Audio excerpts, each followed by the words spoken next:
Goedemiddag mooie mensen uit Echten, De Wolde, Hogeveen, Amsterdam, Nijmegen en alles wat daartussenin ligt.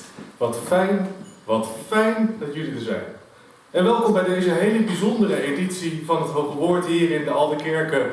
Prachtig gebouw natuurlijk. Een plek die al generaties lang mensen ontvangt. En een plek waar verhalen zijn verteld.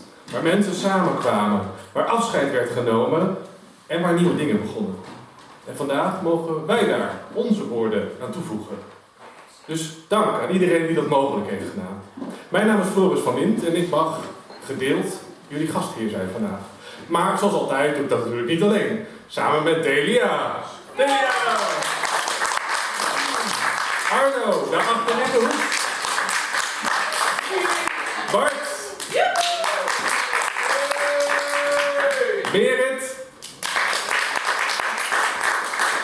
En iets later vandaag, want de kazen wachten niet, Jurrie en Bodaan. Samen zijn we het Hoge Woord. En vandaag is het natuurlijk extra bijzonder, want niet alleen zijn we te gast in deze bijzondere kerk, we hebben ook gasten te gast van wat verder weg. Dichters uit Amsterdam, verbonden aan Café Elders, die vandaag met ons samen woorden komen delen. Met Serafina Hassels, die straks onze Amsterdamse gasten zal introduceren. Maar laten we ze alvast even een warm welkom geven. Welkom! Ja, want dat past eigenlijk heel goed bij dit thema, hè? Grenzen. Want wat zijn grenzen eigenlijk? En dat kan zijn een lijn op de kaart, een sloot tussen twee weilanden, een provinciegrens, de afstand tussen Amsterdam en Drenthe. Maar die grenzen zitten natuurlijk ook in onszelf. De grens van wat je durft te zeggen, de grens tussen denken en uitspreken, tussen vasthouden en loslaten, tussen wie je net was en wie je nog aan het worden bent. Soms beschermen die grenzen ons, soms beperken ze ons. En soms zijn ze nodig en soms mogen ze eigenlijk ook wel gewoon verdwijnen. En dat mensen uit verschillende plaatsen samenkomen, dat woorden reizen en dat verhalen hun weg vinden, dat is iets, die grenzen die we gaan onderzoeken. Met woorden, met verhalen, met muziek, met gedachten die misschien nog niet helemaal af zijn, want dat is het Hoge Woord. Een plek waar woorden mogen zoeken, waar woorden mogen dwalen, waar woorden zelfs soms ook een beetje verdwalen. Zoals wij altijd zeggen, of je nu zingt, rijmt, rapt of gewoon iets tofs te zeggen hebt, bij het Hoge Woord is jouw stem koning. En nog even iets praktisch. Hè. We hebben dus een aantal blokken van elke keer ongeveer een kwartier. En in elk blok delen 1 of 2 dichters hun woorden. En daarna hebben we steeds een hele korte pauze. Dat is misschien met de temperatuur ook wel praktisch. En natuurlijk niet omdat we moe worden van woorden, integendeel. Maar omdat woorden soms even wat tijd nodig hebben om te landen. En je kunt even een kop koffie halen, naar het toilet, praktisch. En nog een andere praktische mededeling. We moeten om 4 uur afronden.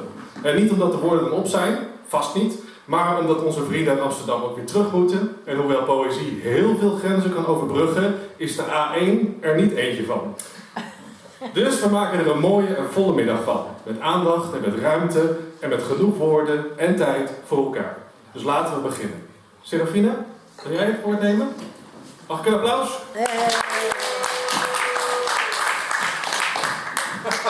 Ja, we moeten een stukje laten.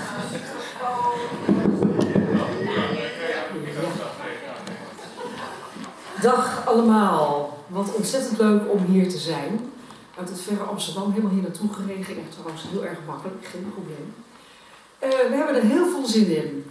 Ik zal je eerst even wat vertellen over Café Elders. Dat heeft een lange geschiedenis. Sommigen van jullie hebben de moeite genomen om helemaal naar Amsterdam te komen. Om daar voor te dragen op ons open podium. Ja, daar zit iemand hoera te roepen. Maar het is misschien leuk om even wat te vertellen over Café Elders, want het heeft een lange geschiedenis. Eens even kijken. Ik wil eigenlijk beginnen met een gedicht van Max Dendermonde, wat aan de muur hangt bij Café Elders al heel erg lang. Wie eenzaam is, moet niet naar Elders gaan. Te midden van de dichters en de dwazen ziet men zich daar gespiegeld in de glazen. Een dwaas. Zich schamend zonder kleren aan. Maar wie niet eenzaam is, durft naakt te staan. Durft dapper mee te drinken en te dazen en die verstaat achter grote frazen het zuur van afzonderlijk bestaan. Wie altijd naakt is, zal niet eenzaam zijn. Die kent zichzelf, is met zichzelf samen. Een vriendenpaar te sterk voor het venijn. Te krachtig voor de hatelijke namen die daar bij elders op het Leidseplein zich vaak bij bier op listig leed beramen. Jullie zijn gewaarschuwd. Maar kom veranderd op podium.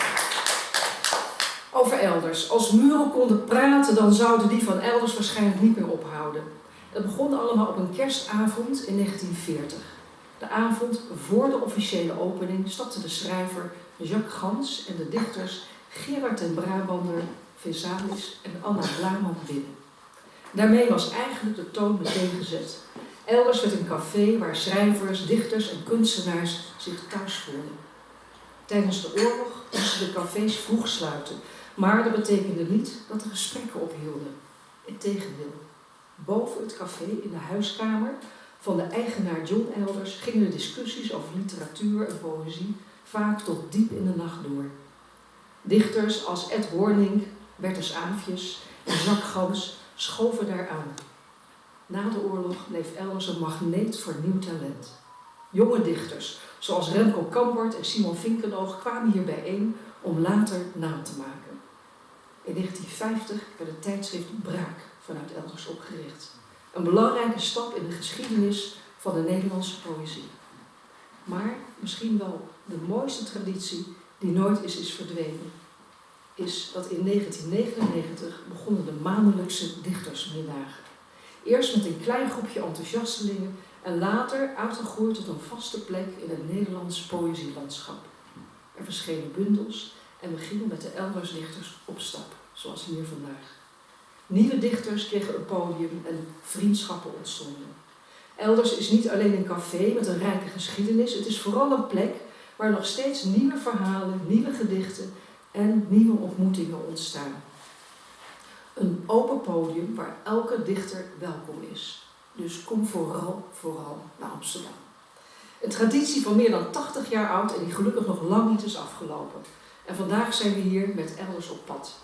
We hebben een keur aan dichters meegenomen waar je hopelijk met open oor, open hart en veel plezier naar gaat luisteren. En ik wil beginnen met Maarten Douwe Brederode.